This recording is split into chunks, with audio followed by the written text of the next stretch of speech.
2001-এ আমি ছিলাম। ত্রয়োদশ জাতীয় সংসদ নির্বাচনকে সামনে রেখে ফরিদপুরের মধুখালীতে প্রিজাইডিং, সহকারী প্রিজাইডিং ও পোলিং অফিসারদের প্রশিক্ষণ কর্মশালা অনুষ্ঠিত হয়েছে।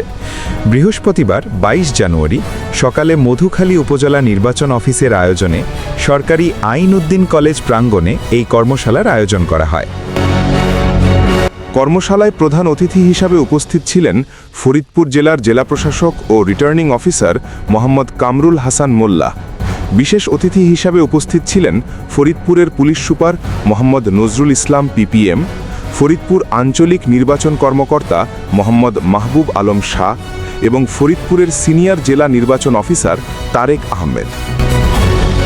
এছাড়াও উপস্থিত ছিলেন মধুখালী উপজেলা নির্বাহী অফিসার ও সহকারী রিটার্নিং অফিসার রসনা জাহান, উপজেলা নির্বাচন অফিসার শেখ মোহাম্মদ আদিল সহ নির্বাচন সংশ্লিষ্ট বিভিন্ন পর্যায়ের কর্মকর্তা কর্মচারীরা।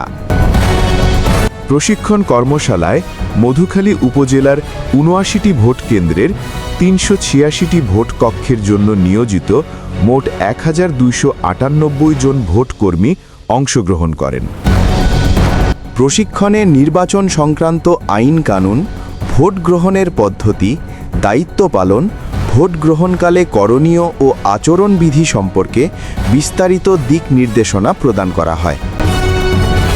2 দিনব্যাপী এই প্রশিক্ষণ কর্মশালা 22 ও আজ 23 জানুয়ারি অনুষ্ঠিত হবে বলে উপজেলা নির্বাচন অফিস সূত্রে জানানো হয়েছে।